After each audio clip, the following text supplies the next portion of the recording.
Salut, c'est Trado, je suis content de vous retrouver pour la mise à jour de ce format. Je vous rappelle qu'il s'agit d'une vidéo qui s'adresse aux investisseurs qui ont un biais positif sur une crypto ou une action. Et à partir du moment où vous avez une conviction acheteuse, eh bien mes vidéos peuvent vous aider à construire votre position de long terme. Cette vidéo ne s'adresse pas aux traders, elle s'adresse à ceux qui veulent acheter progressivement, petit à petit, des positions sur leur actif préféré avec pour objectif de sortie le long terme, voire le très long terme. On commence tout de suite. Et on va donc commencer par la reine des cryptos, à savoir Bitcoin. Bitcoin qui est toujours en tendance de long terme haussière avec la M200 qui monte. Et la tendance de fond est plus neutre puisque nous sommes en dessous de la M50 qui monte. Dans ces conditions, on ne peut pas du tout exclure le retour rapide sur le précédent sommet puisqu'on est globalement en tendance haussière. À noter que la prochaine zone d'accumulation rationnelle est ce support des 57 055 670 qui a mis fin à l'hémorragie à laquelle on a assisté il y a quelques semaines. Si on a la chance d'aller sur le support hebdomadaire des 52 920 51 760, il s'agirait également pour moi d'une zone d'accumulation rationnelle, tout comme un franchissement de l'obstacle de la résistance journalière des 68 990 66 950.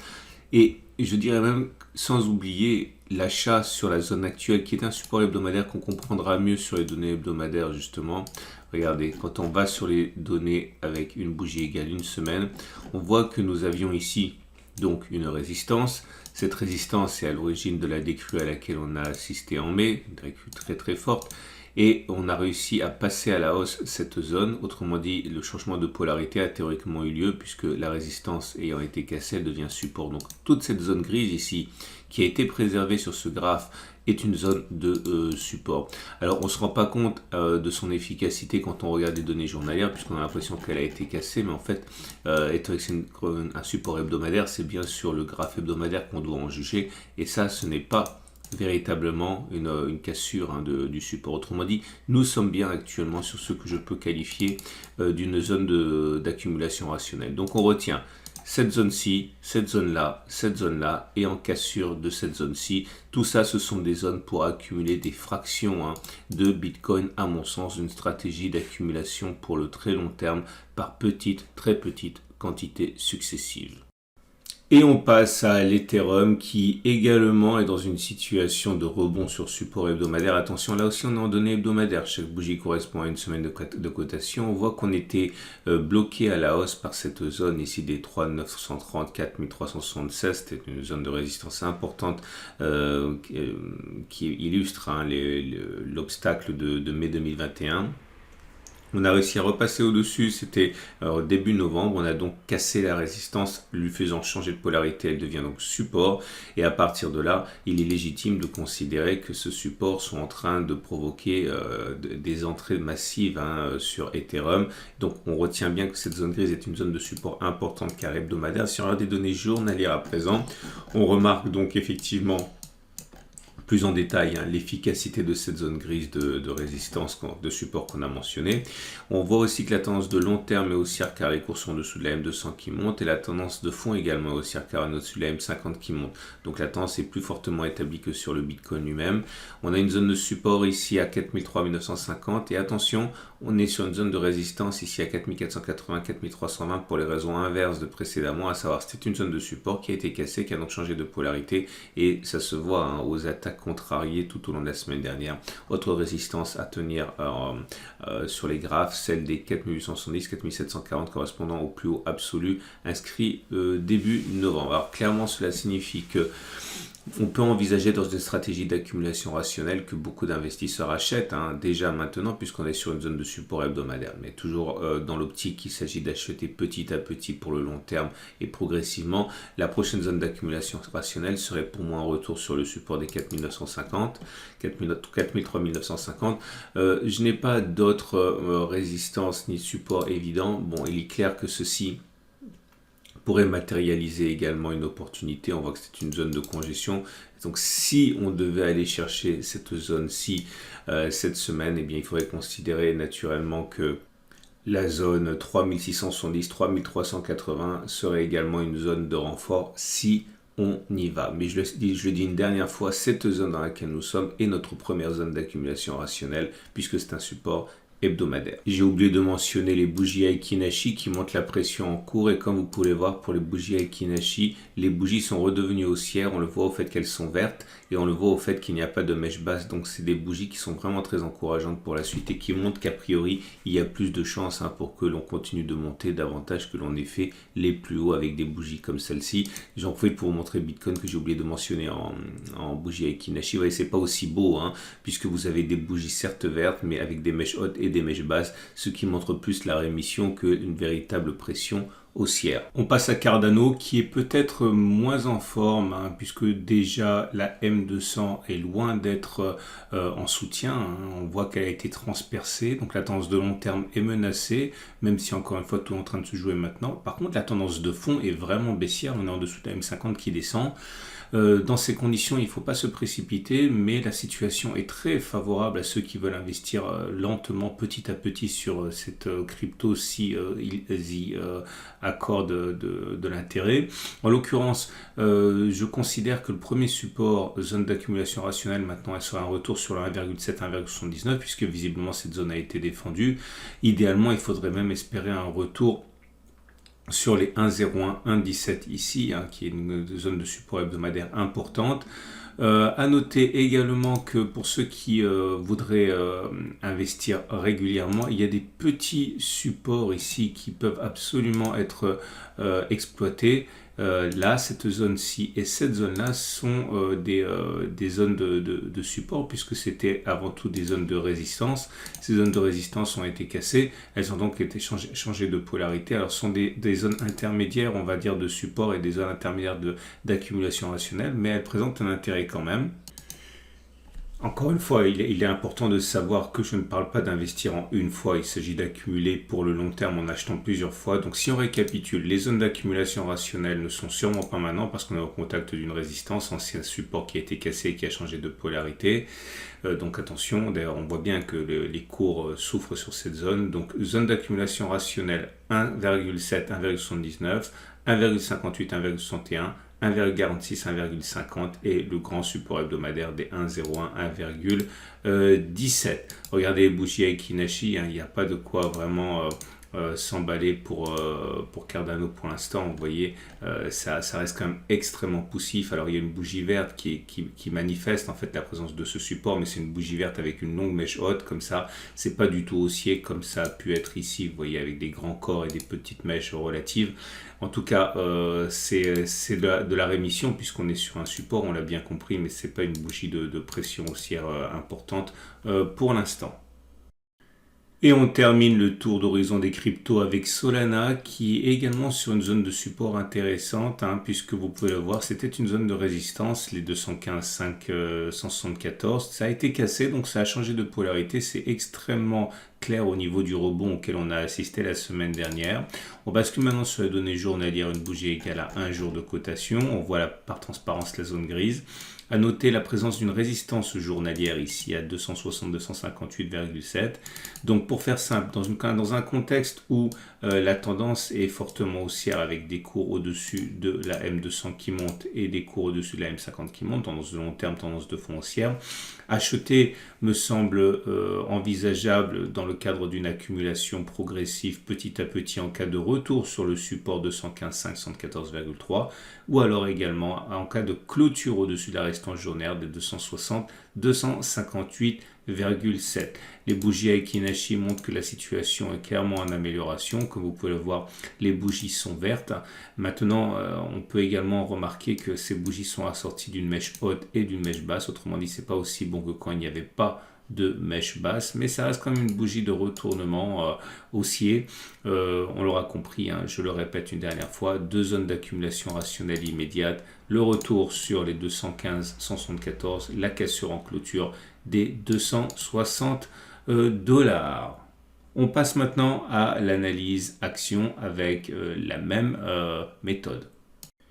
Et on choisit cette semaine Eurofin Scientifique qui est peut-être dans une situation intéressante, ça dépend de vos convictions.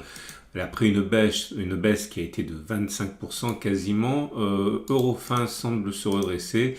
La croissance, la progression de cette action depuis le début de l'année est vraiment sidérante, hein, puisque on était à 60, on est maintenant à 62%, et on a même progressé au mieux de 86%. Et donc c'est pour ça que ça peut intéresser éventuellement ceux qui voudraient profiter de la consolidation pour rentrer progressivement s'ils ont une opinion favorable sur Eurofins. Alors, la tendance de long terme n'est pas altérée pour l'instant, bien au contraire, la tendance de long terme donnée par la moyenne mobile à 200 jours est toujours ascendante, vous voyez, ça monte. Par contre, la tendance de fond, qui était baissière depuis pas mal de temps, puisqu'on est en dessous de la M50 qui descend, est maintenant neutre. On attend peut-être une confirmation, mais l'idée que l'on clôture au-dessus de la M50 descendante fait basculer l'action en territoire neutre. Hein. Regardez, ça s'est produit ici également. Donc ça fonctionne pas à tous les coups, mais il faut bien commencer par quelque chose. Et le fait que l'on casse la M50 qui descend à la hausse est quelque chose qui ne peut pas être écarté. Hein. C'est quelque chose de favorable. Donc voilà où on en est. On a cassé également l'oblique descendante ici, ce qui est assez intéressant. Alors, on a un support immédiat ici qui est à 105,7, 107,7. C'est une résistance qui a été cassée, elle a donc changé de polarité comme cela se passe généralement, elle est devenue support. On le voit bien au rebond qu'il y a eu là. On a un autre support à 196,5 ici, à l'origine de la progression à laquelle on assiste depuis 2-3 semaines. Et cette progression n'est pas négligeable, hein, puisqu'on est déjà à plus de 14%. Et on a une résistance hebdomadaire, une résistance intermédiaire ici que je considère être à 113, 111 environ. Elle a été actée par les investisseurs vendredi. Alors, si on part du principe, simplement pour l'exemple, que on veut rentrer en 3 fois, voilà comment je m'y prendrai. Je rentrerai un petit peu maintenant, parce qu'on ne sait jamais, peut-être que l'action va exploser et qu'elle ne reviendra jamais en arrière, donc je rentrerai peut-être un tiers maintenant, je rentrerai l'autre tiers en cas de retour sur le support journalier des 105,7, 107,7, et le dernier tiers en cas de retour sur les 196,5. On peut aussi faire des quarts, un quart maintenant, un quart ici, un quart là et un quart si on retourne sur le support hebdomadaire. Je pense éventuellement qu'une cassure de la résistance intermédiaire 113,1, 111,8 pourrait être intéressante pour accumuler si on n'a rentré qu'un seul tiers, puisque on n'aurait pas grand chose en fait pour nous empêcher d'aller chercher la résistance hebdomadaire. Le terrain serait relativement dégagé. Donc l'idée surtout c'est à vous de trouver la combinaison qui vous intéresse, mais je le répète, les points d'assez intéressants pour moi sont ici, là, et en cas de cassure au-dessus de la résistance intermédiaire, et si on y va sur le support hebdomadaire. Rencontrer en 3 ou 4 fois n'est absolument pas saugrenu. Alors, je vous montrer l'intérêt, parce que si jamais, encore une fois, scénario purement illusoire, illustratif, imaginons que l'on remonte chercher la résistance hebdomadaire, comme ça, le gain, si on rentre tout maintenant, serait de faire 13%.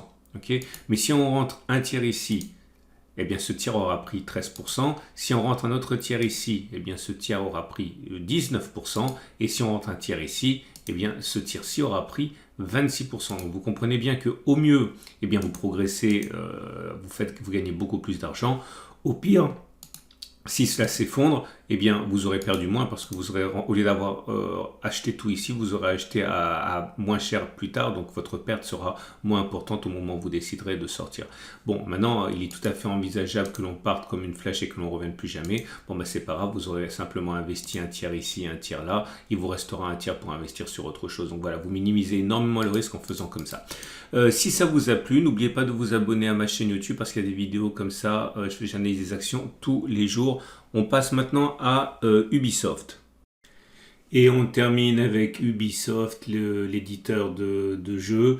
Et l'année a vraiment été terrible pour Ubisoft, puisque sur l'année, pour l'instant, la baisse s'établit à 42%.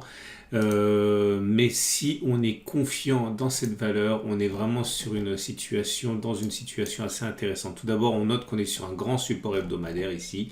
Donc c'est une zone où évidemment commencer à investir pour le long terme est approprié. Toute cette zone comprise entre 40 et 46,9 est intéressante et peut faire l'objet de renforts. Regardez pourquoi. Pourquoi? Parce que c'était une zone qui a mis fin à la débâcle en 2019, une zone à partir de laquelle les investisseurs ont considéré qu'il était envisageable de rentrer massivement. L'action a doublé, hein, et on est sur ces niveaux, hein. Donc si on achète un petit peu maintenant, on peut envisager également de renforcer sur un autre niveau. En cas de cassure de la résistance journalière des 49,3, 48,7 en clôture, à mon avis, ce sera bien. Attention, j'insiste, la tendance est encore baissière. On est en dessous de la M200 qui descend et en dessous de la M50 qui descend, ce qui signifie que la tendance de long terme et la tendance de fond sont toutes les deux baissières, hein. Il s'agit vraiment de bien comprendre qu'on peut encore descendre, mais que, étant donné qu'on est sur une zone importante, eh bien, sur le moyen terme, ça peut être un pari gagnant. Regardez également toute cette zone de support hebdomadaire, elle peut nous faire perdre encore 10%.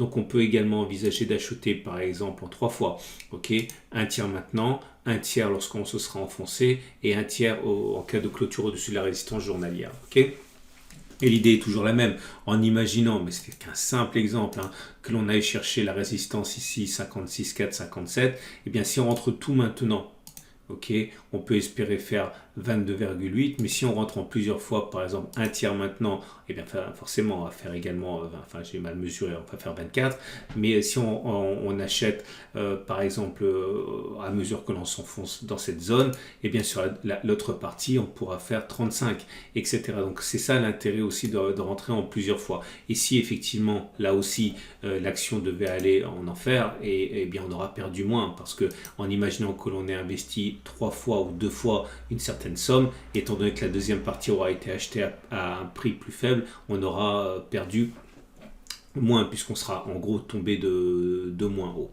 Bon, voilà ce qu'on pouvait dire pour Ubisoft.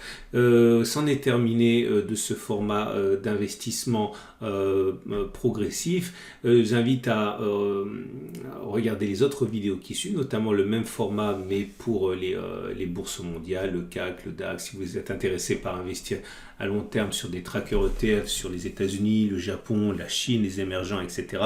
Tout ça, c'est dans la vidéo qui figure par superposition juste sous vos yeux. Également l'analyse technique de l'or, l'analyse technique du CAC 40, la préparation de la semaine de trading pour les traders de très court terme. Je vous donne rendez-vous la semaine prochaine pour les mises à jour. N'oubliez pas de vous abonner à la chaîne si vous aimez ce format. N'oubliez pas non plus, si cela vous a plu, eh bien de liker, parce que c'est bon pour ma visibilité. Et je vous dis donc à tout de suite pour d'autres analyses techniques.